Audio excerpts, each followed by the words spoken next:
Tema renungan firman Tuhan untuk renungan hari ini adalah memupuk persatuan, merangkul keberagaman budaya dan keyakinan, tanpa menjadi batu sandungan. Ayat Alkitab yang kita baca sesuai bacaan Sabda Bina Umat GPIB hari ini adalah dari Roma 14, ayat 19 dan 20, yang berbunyi sebagai berikut.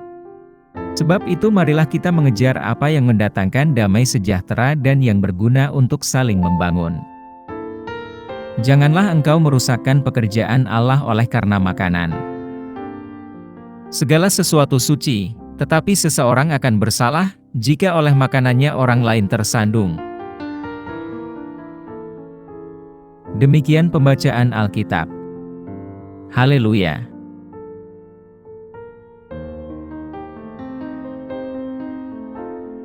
Saudara-saudari buah hati Allah, hari ini, kita akan merenungkan satu bagian dari Alkitab, yaitu dari Roma 14, ayat 19 dan 20. Pada saat ayat-ayat ini ditulis, komunitas Kristen mula-mula di Roma, sedang menghadapi ketegangan dan perselisihan internal yang signifikan. Kota Roma adalah ibu kota Kekaisaran Romawi, pusat kosmopolitan yang ramai dengan beragam populasi yang mewakili berbagai latar belakang budaya, etnis, dan agama. Dalam konteks ini, komunitas Kristen di Roma terdiri dari individu-individu yang berlatar belakang Yahudi dan non-Yahudi, masing-masing membawa tradisi budaya, praktek dalam penetapan makanan halal dan haram, dan latar belakang keyakinan mereka sendiri.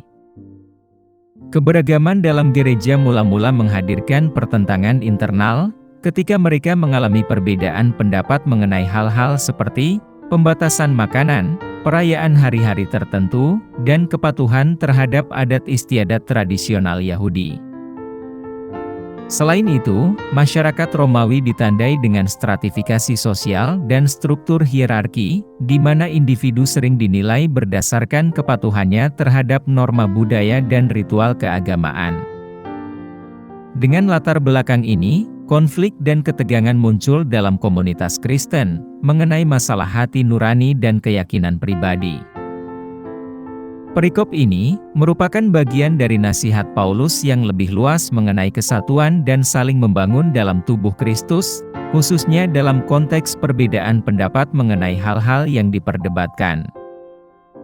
Paulus menekankan pentingnya mengupayakan perdamaian dan membangun satu sama lain, daripada menimbulkan perpecahan karena masalah yang tidak penting.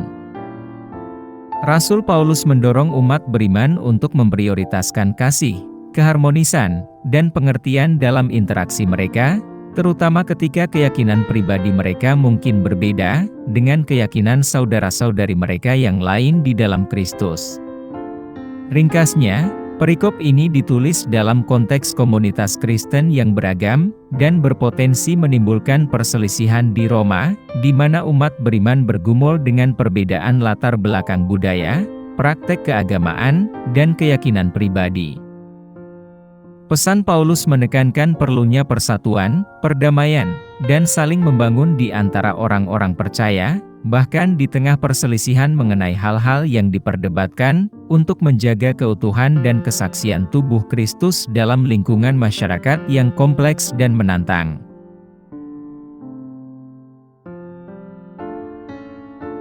Apa pesan Tuhan untuk kita yang hidup di masa kini?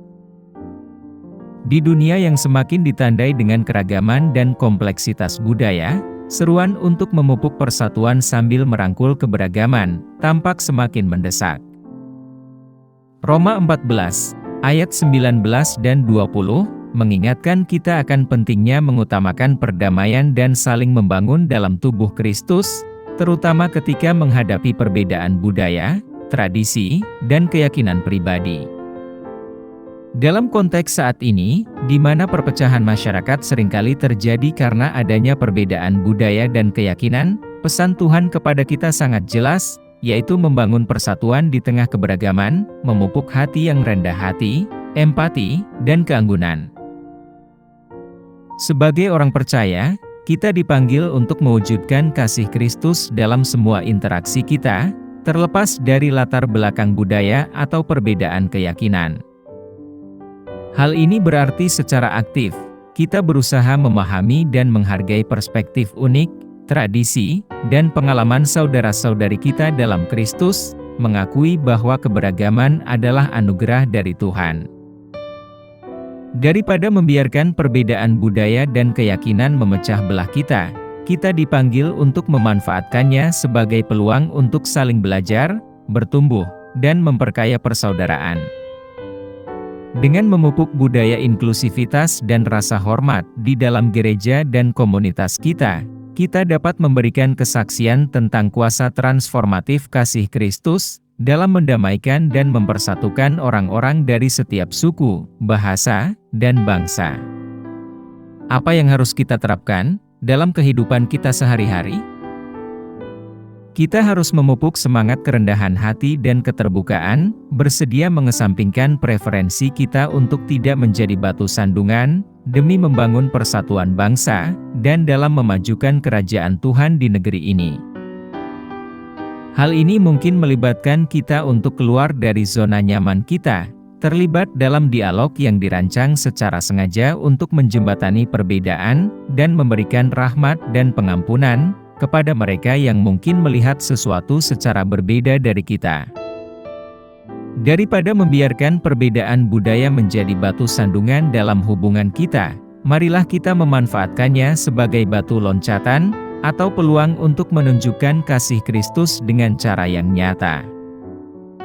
Saat kita berkomitmen untuk memupuk persatuan di tengah keberagaman, semoga kita diberdayakan oleh Roh Kudus untuk menjadi agen rekonsiliasi dan perdamaian di dunia yang mendambakan harmoni dan saling pengertian.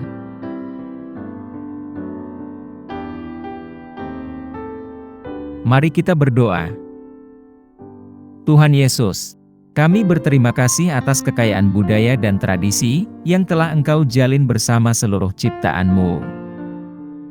Tolonglah kami untuk bisa merangkul keberagaman dengan kerendahan hati dan rahmat, dengan mengakui nilai dan martabat yang melekat pada setiap individu.